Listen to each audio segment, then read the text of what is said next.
Hello, friends. Welcome. We're so excited for today's session. We're giving it a second to let some folks jump on the phone. That Zoom's kicking in, so I'm watching folks jump on to the session today. But we've got a good one planned. Thanks for spending your depending on where you're at, your late morning or early afternoon with us today. We're super excited to bring this to you. So if you can hear me, do me a huge favor. Just type in the chat real fast. Yep, I can hear you.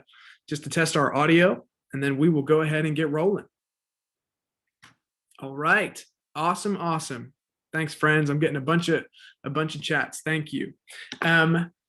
Let's kick it off and get going. So today we have an amazing session for you today. Whether this is your first Provider Trust webinar or whether this is you're an old pro with us and you keep coming back, we have a really good one today. If you know us well, we like to mix it up between sort of broad topics and some things that get really niche and really nuanced. And so today is a really niche and nuanced topic of best practices for primary source licensing credential verification. And gosh, what a topic, and how complicated this has been in the world of COVID-19 with changing regulations and different primary source updates. So I'm excited to take you through so much of this today and just bring you a ton of value. So excited for a good one. Today's presenters, there is myself. I am the Director of Marketing at Provider Trust. Donna Thiel is our Chief Compliance Officer. And so she, many of you guys know Donna, if this is not your first Provider Trust webinar, but she has her ear to the ground on all things regulatory and makes sure that we can present to you the best, most relevant, most timely insight and just continue to be helpful. If you know Donna, you know she's just absolutely incredible, but you also know that she likes us. She likes to help us out with our education as well. And so she's a familiar face and certainly an industry expert. And then we have Kristen Puckett, who actually works with mid and large enterprise health systems on actually implementing some of this stuff. And so we wanted to pull in a subject matter expert on the behind the scenes work of primary source license verification. And just with the way we do education at Provider Trust, we always make sure you hear from the best. So we brought in Kristen for today. Moving on, if you don't know who we are, I'm going to give you the quick 30-second overview. We are made with love in Nashville, Tennessee. We are Provider Trust. We're a healthcare data and technology company that we are headquartered in Nashville. We do a lot of this work, and we're heavily involved in primary source verification, which is why we do our best to take the insights that we find and deliver them back for free to the market. We believe deeply that a smarter healthcare makes a safer healthcare. We do our best to connect the very tactical, nuanced work of primary source credential verification and connect it right to patient safety, which is what we spent so much time making a safer healthcare for everyone. So without further ado, here's the agenda and what we're going to talk about today in today's session. The first section is the role of HR in license verification. And we'll start from the 40,000-foot view and then get a little bit more tactical as we go through. It's a quick 30 minutes, so we'll move pretty quickly through that early section. Navigating your license verification process and getting into some of the nuance and some of the detail of the nuts and bolts of what this actually means and looks like in real life.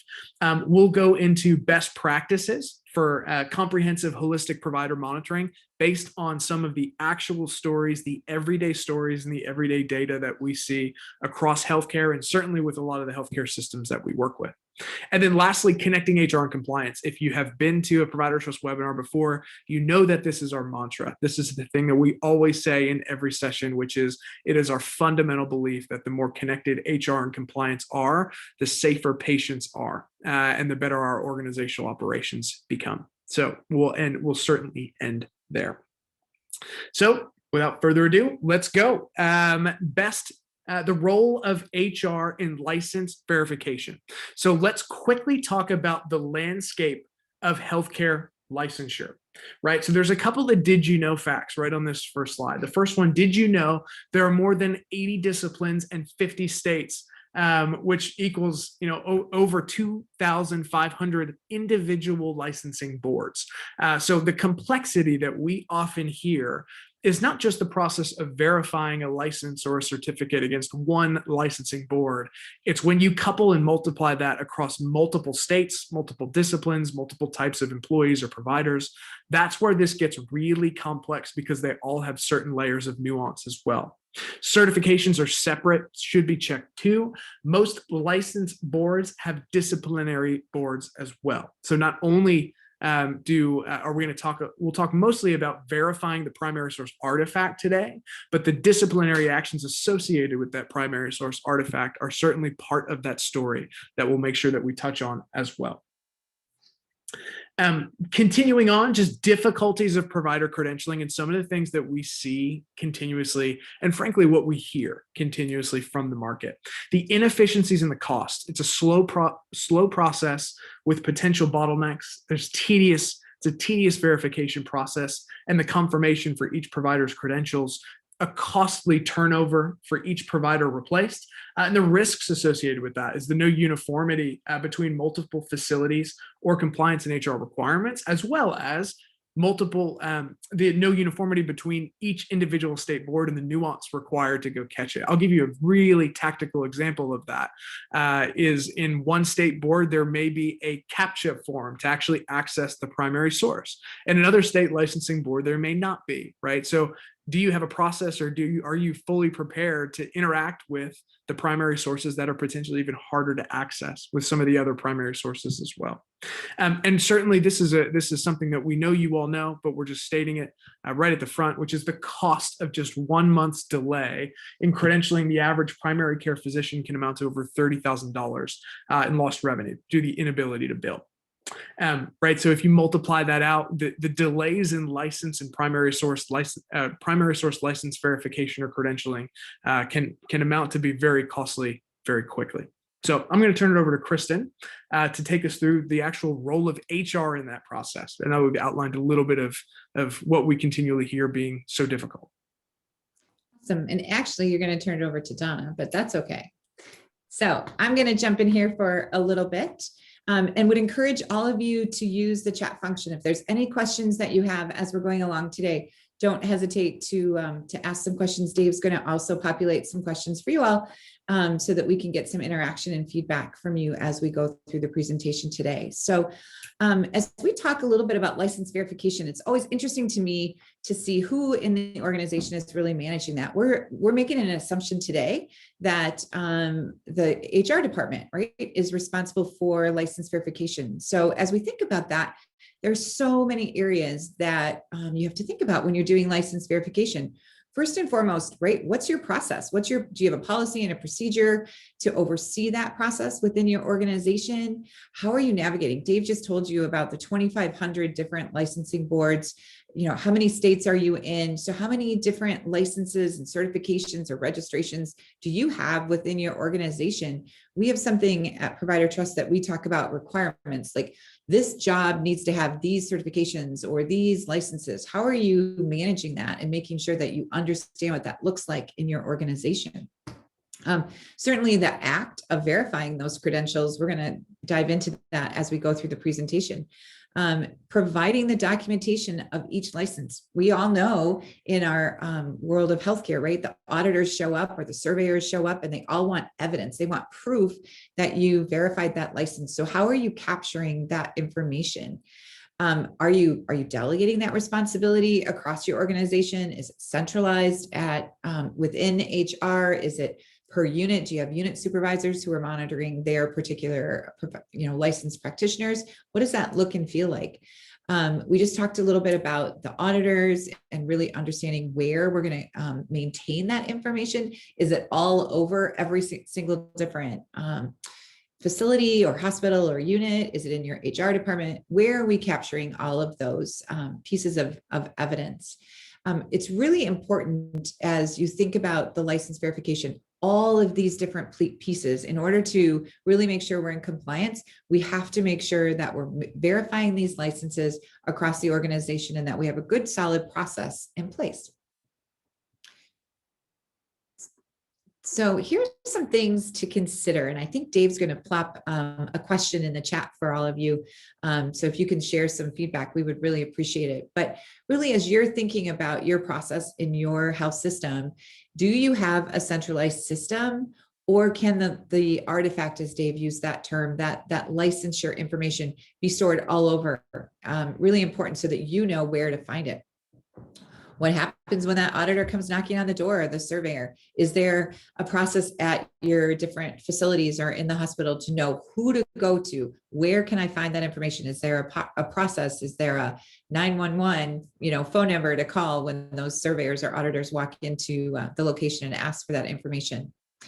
How do you display eligibility for scheduling, right? In my past life, I was the chief compliance officer of a very large health system, and we were lucky enough to use Provider Trust as our tool. And our tool reminded us 3 days out that someone's license was expiring. And when it got to 2 days out, we contacted the facility and said, hey, Donna needs to come off the schedule because she hasn't renewed her license. So how are you managing that countdown, if you will, to the renewal of the licenses? And how are you handling changes, right? Is the information that perhaps you're capturing in your HRS related to a name change because you need it for tax purposes?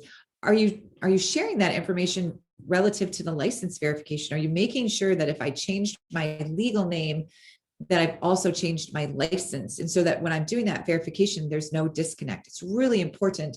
And we see that a lot, that people just forget, or it's just not their number one priority when they get married, divorced, or whatever the case may be, to really keep their licensure information up to date. So really important for you all to think about that.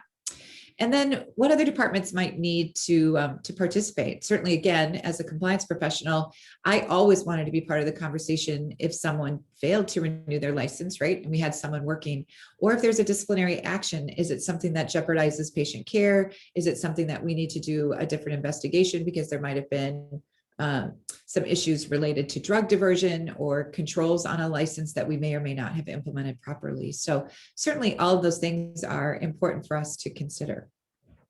And while we're moving to the next slide, I dropped the question in the chat. Would love to hear some of y'all's responses. Thanks to those that have already chatted back. It looks like the majority of the folks that have responded are actually using some form of Excel to track this type of stuff versus an HRIS or some other system as well. But it's great. It's great for us to understand sort of where our audience is at, so we can maybe even tailor the presentation as we go. So just don't shy away from letting us know sort of how you're solving this type of problem today. Excellent. Thanks everyone for responding. So here's a couple of 3 things to know about license verification. The first one I think is really important. Half of the OIG exclusions and the state Medicaid exclusions are based on license revocations. And I think we lose sight of that. If we think about the OIG and their permissive and their mandatory authority relative to exclusions, one of their permissive exclusion authorities is related to license revocations or licensure actions. So if we think about like half of all the people that are excluded had that happen because of licensure issues, wow, that just raises the importance of us really monitoring licenses on a very routine basis so that we're catching that, hopefully, way before we find out that that person is also excluded by the OIG. So that stat always just rings very interesting to me.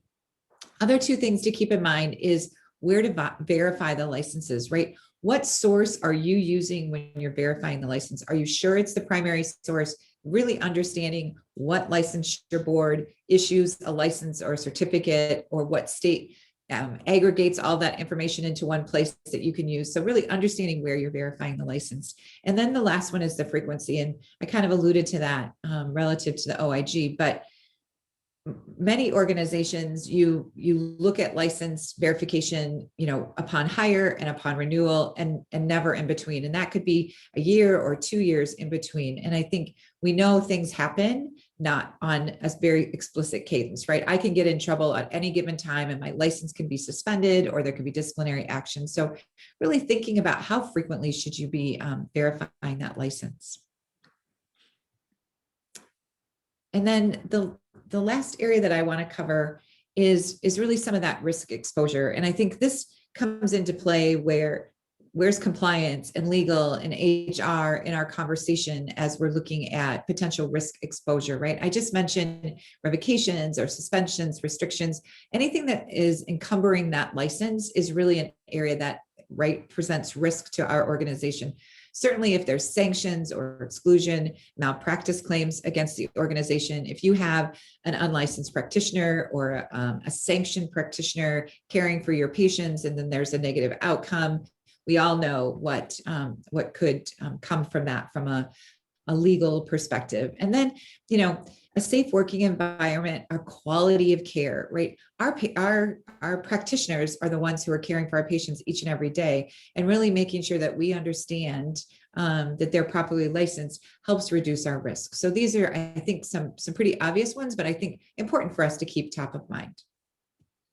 And then the last slide before I turn it over to Kristen is really, again, circling back to the role of the licensure boards, utilizing them. There's oftentimes where we in the compliance department or in HR department will call the licensing board because we're not exactly sure what we're supposed to report to them, how we can work with them to understand license verification, or what additional information we can get related to a sanction. So it's important that you know who your licensure boards are for the types of practitioners you have and for the states in which you operate.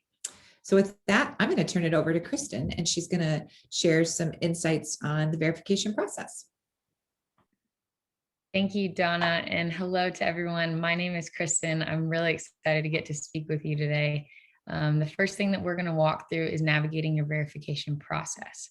So I'm on the sales team. So when I talk with people in the market, we speak with them all the time about what their verification process looks like, as well as what the main pain points are that they have experienced. So this is just a few of the common responses that we get. And after the poll question, it looks like some of you actually do have a centralized and you are confident in the process that you currently have and where you store the data. But a lot of the time, people will say that they have a decentralized place to store the materials, and they are not confident at all in the results of keeping up the licenses up to date. And then sometimes, hopefully this isn't often, but the penalty is what brought us to you. So the cost of actually employing and working with a provider that has an expired license is very costly, and it can actually bring a large fine of thousands of dollars. Some do not have a process at all, or even have the staff to take up a task like this. It's a very timely process, and it does take a lot of manpower to be able to perform these verifications on an ongoing basis.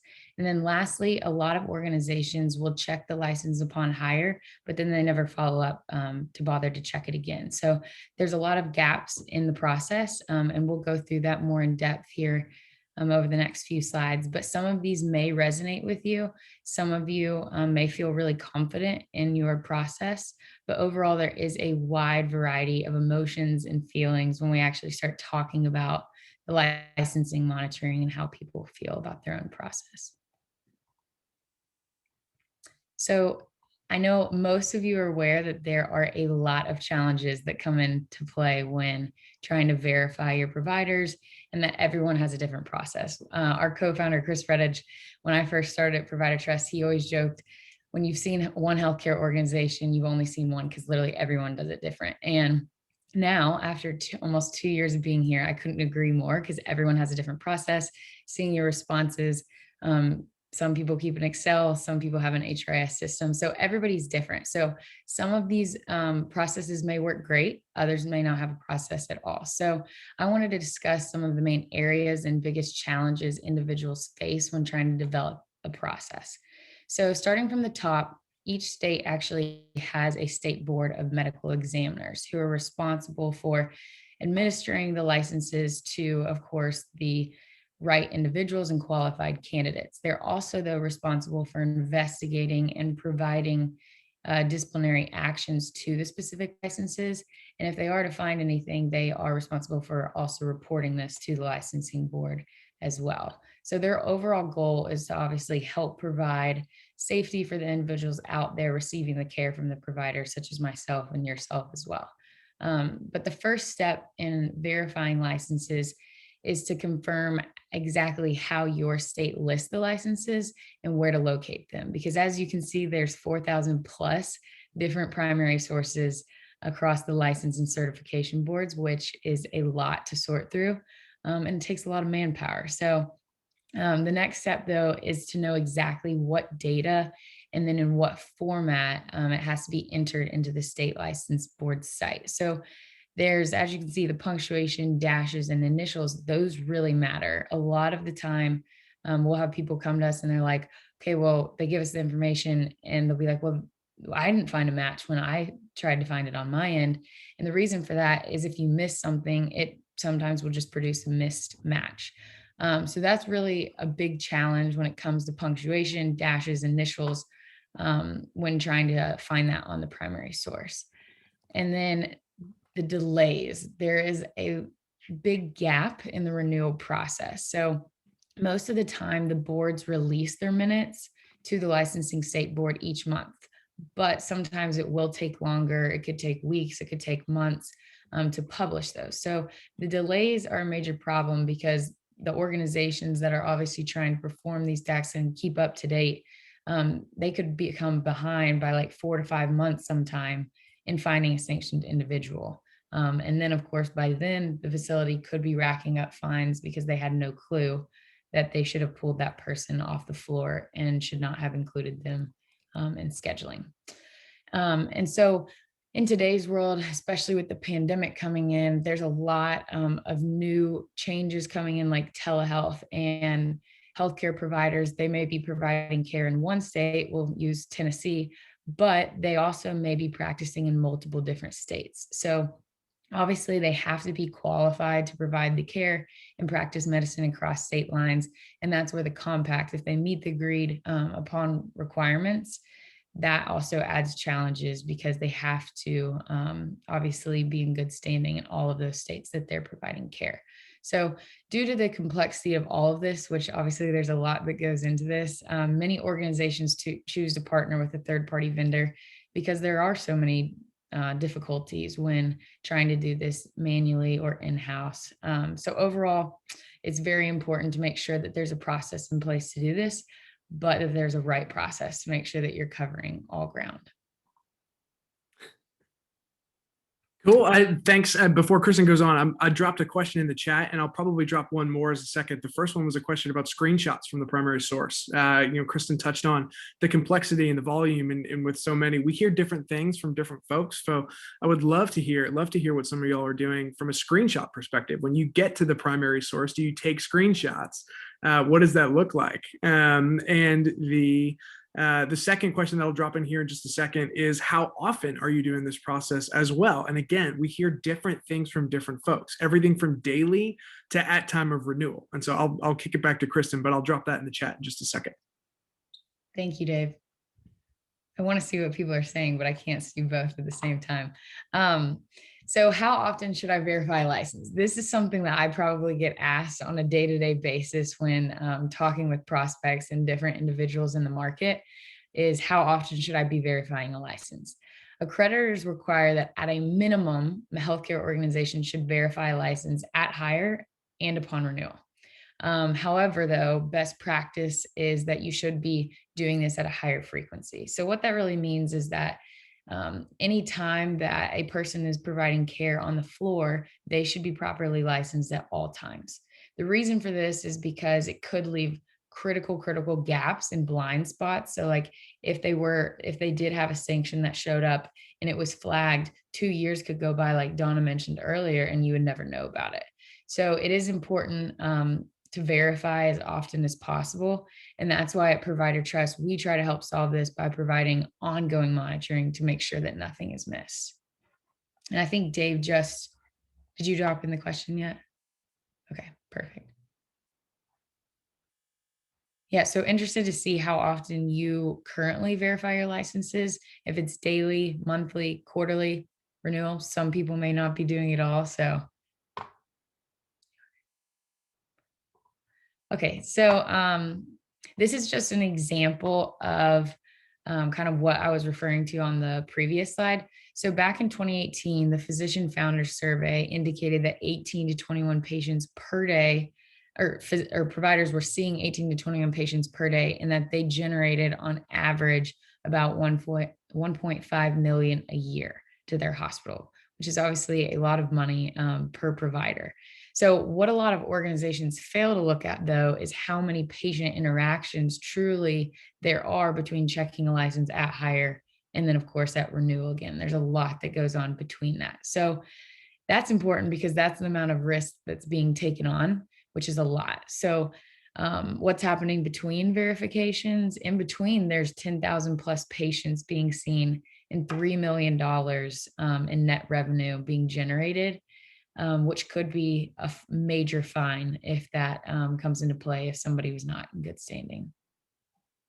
Just wanted to jump in and say before Kristen's going to keep rolling with this next section, but I absolutely am loving all the engagement in the chat. So it's awesome to hear sort of the differences and what folks are doing out there. So just keep it coming. It's great for us to know so we can get some feedback. So for future content, or if we can, as we start to go on, we'll know how to tailor this. So thanks for the openness. Really appreciate it. Kristen, keep going.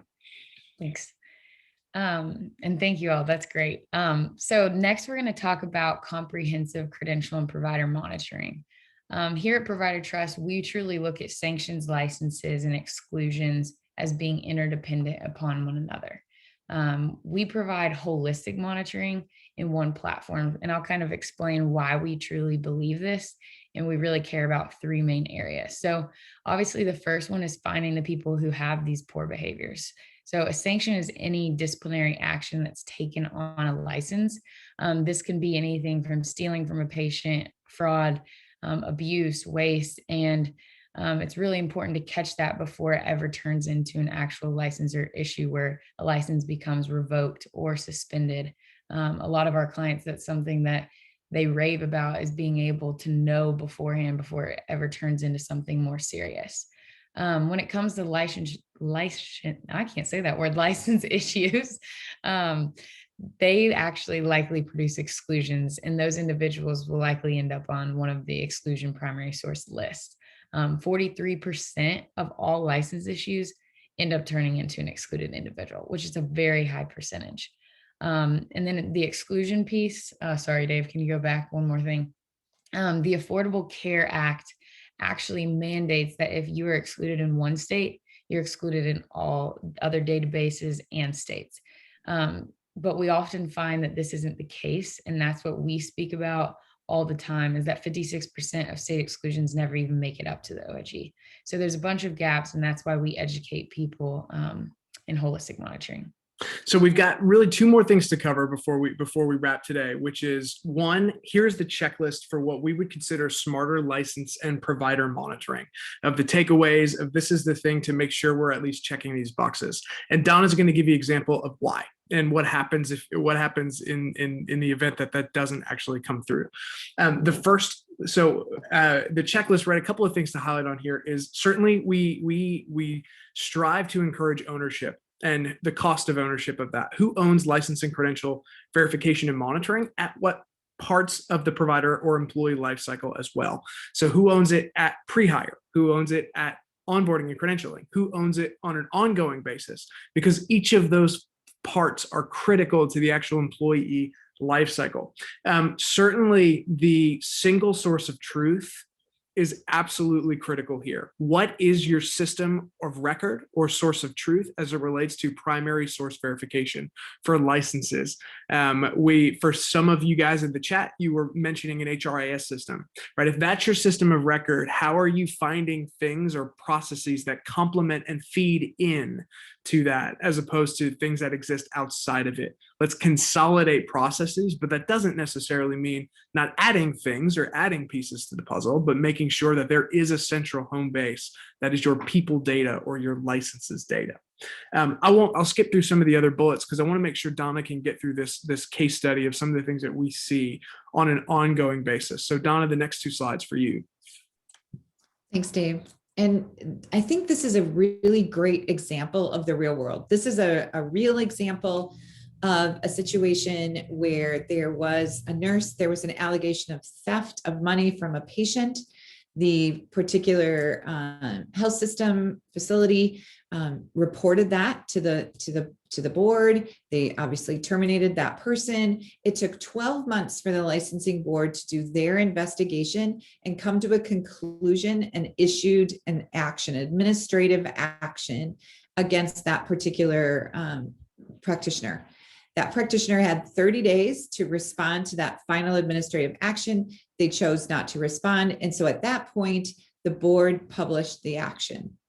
Then fast forward 7 months. And we talked about how 43% of licensure actions end up at the OIG. In our experience, it's about 173 days that it takes between the time. So fast forward 7 months, the OIGs had the opportunity to review the situation relative to the license revocation. They make the decision to exclude this person. Now, those of you who do a lot of exclusion monitoring, you know, pretty much whatever the OIG does, SAM.gov does a reciprocal exclusion. So at the exact same time, SAM.gov also excludes this particular person. Now, 5 months later, this particular practitioner has moved states and they've changed their name. And this organization hires this particular nurse under the new name, not knowing that this person had a license that was revoked in another state. They didn't look at other states. They looked for the exclusion under the name of which they were given this new person, and they didn't find that person. It didn't show up on an exclusion list because they were looking for the new name, not the old name. And the person, during this whole 12 months of investigation, they were able to get a license in a new state before the board took any action in their previous state. We see this all the time. Luckily for them, I would say they are a partner of ours, one of our clients. And so when that person was ingested into our system, we were able to find them and alert the organization right away. But I really think this is a classic example to help you think about, what are your practices? How do I manage name change? How do I look at other state licensing boards? Do I ask the right questions pre-hire about where I was working in the past? Do I do good background checks? All of those things come into play into this example. So we'll just whip through this really fast. This is just kind of how license verification looks and feels at Provider Trust. You give us data via your HRIS system or all of those different systems that you have been sharing with us in the chat and Excel spreadsheet. It doesn't matter to us. We map it between all of the systems so that we can figure out who the identities are, who the licensing agencies are. We verify it, and then we share it back with you. And we are not here to have a long sales demo. There's a lot of intricacy into this process, but most important, it's just about getting good quality information and getting it primary source verified to the appropriate licensing boards. And so I'm gonna take us home. We're a minute or two over, so I'll wrap us up, which is just connecting HR and compliance. You guys hear this quite a bit. We actually have these slides. I forgot to mention earlier you will get a copy of these slides. You will get the recording of today's presentations, and you will get these CEUs should you want them soon after the presentation today. But the 3 C's for compliance and the 3 C's for success is where we'll end today, which is collaboration, coordination, and communication. It's where we talk and we anchor all of our conversations to those 3 things. How do you connect your organization around a central pivotal process? There is so much that goes into license verification that we haven't been able to cover today, even if this is just a 101 type course, but there's so much resource available, especially given how fluid this actually is. A couple of things I want to mention before we break huddle today is our library on Trust.com is full of free resources about license monitoring.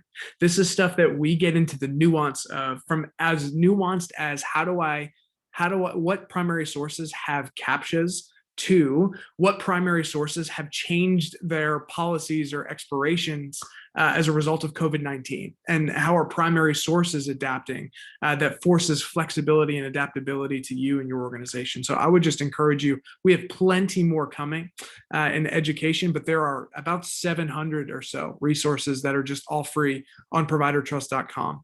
And the last thing I'll say today is just a general thank you to everybody for your time today. We so appreciate you. We so appreciate your teams. And one thing, there are a few questions that came in that we just didn't get a chance to answer. I will absolutely make sure that those get into the hands of either myself or Donna or Kristen or somebody on our team, given the nature of the questions, that we can follow up directly and make sure that we get your questions answered. So with that, thank you guys so much. It's been an absolute pleasure. And as always, thanks for spending 30 minutes with us today. We are absolutely looking forward to the next one, and we'll be in touch soon. Stay tuned for the slides, the recording, and the resources to come later this afternoon. Thanks so much. Thanks, everyone.